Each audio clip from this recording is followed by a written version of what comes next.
ಅಲ್ಲ, ದರ್ಶನ್ ನಮ್ಮ ಬಗ್ಗೆ ಬರ್ರಿ ಅಂತ ನಾವು ಅನ್ನೋ ಅಭಿಪ್ರಾಯದಲ್ಲಿ ನಾನು ಹೇಳಿಲ್ಲ. ನಾನು ಅವ್ರ ಹತ್ರ ಯಾವ ರೀತಿ ಕಾಂಪ್ರಮೈಸ್ ಅನ್ನೋದು ಸಾಧ್ಯನೇ ಇಲ್ಲದ ಮಾತು.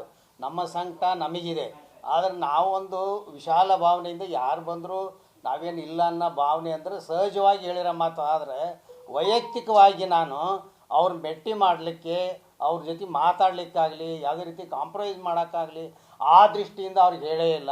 ಅವ್ರು ಯಾವಾಗಲೂ ನಮಗೆ ತೊಂದರೆ ಕೊಟ್ಟರಿಂದ ನನ್ನ ಮಗನ ನೋವಿನ ಸಂಕಟ ನನಗೆ ಗೊತ್ತವಿನ ಅವ್ರಿಗೇನು ಗೊತ್ತು? ನನ್ನ ಮಗ ಎಷ್ಟು ಒದ್ದಾಡಿದ್ದಾನೆ ಕಿತ್ತಾಡಿದ್ದಾನೆ ಅನ್ನೋದು ನನಗೆ ಗೊತ್ತು. ಅದರಿಂದ ಅವ್ರ ಜೊತೆ ಯಾವುದೇ ರೀತಿಯಾಗಲಿ ನಾನು ಸಂಪರ್ಕದಲ್ಲಿ ಕಾಂಪ್ರಮೈಸ್ ಪ್ರಶ್ನೆನೇ ಇಲ್ಲ. ಕಾನೂನು ಹೋರಾಟ ನಡೀತಿ, ಕಾನೂನು ಹೋರಾಟ ನಡೀತಿದೆ, ಕಾನೂನು ಪ್ರಕಾರ ನಡೀತಿದೆ. ಕೋರ್ಟ್ ಇದೆ, ನ್ಯಾಯ ಇದೆ, ಪೊಲೀಸರಿದ್ದಾರೆ, ಸರ್ಕಾರ ಇದೆ. ಸರ್ಕಾರ ಇಲ್ಲಿವರೆಗೂ ನಮಗೆ ನ್ಯಾಯಯುತವಾಗಿ ಧರಿಸ್ಕೊಟ್ಟಿದೆ, ಮುಂದೇನೂ ತೋರಿಸ್ಕೊಡ್ತೈತೆ. ನ್ಯಾಯಾಲಯನೂ ಕೂಡ ಇಲ್ಲಿವರೆಗೂ ಏನು ನಡೆದಿದೆ ಅದು ನಮ್ಮ ತೃಪ್ತಿ ಇದೆ.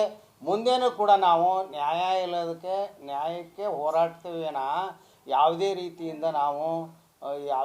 ಇನ್ನೊಬ್ಬರಿಗಾಗಲಿ ಯಾರಿಗಾಗಲಿ ನಮಗೇನು ಸಂಬಂಧ ಇಲ್ಲದ ವಿಚಾರ ಅದು ತಿಳಿತ್ರ. ಇಷ್ಟು ನನ್ನ ಅಭಿಪ್ರಾಯ. ನಾವು ನ್ಯಾಯನೇ ಬಯಸೋದು.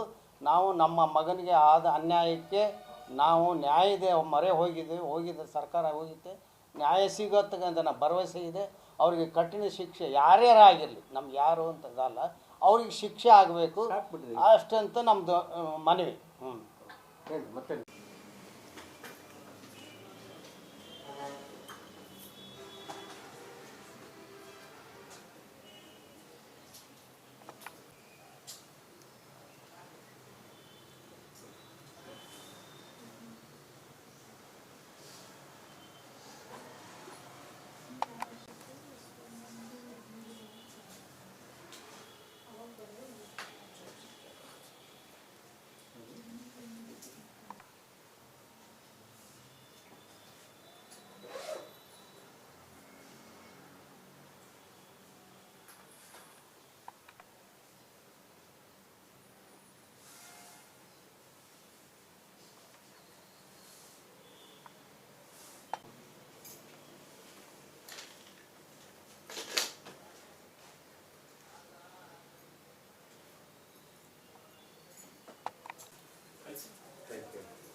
SS ಟಿವಿ, ಸಿನಿಮಾ ಜಗತ್ತಿನ ಕ್ಷಣ ಕ್ಷಣದ ಸುದ್ದಿಯೊಂದಿಗೆ.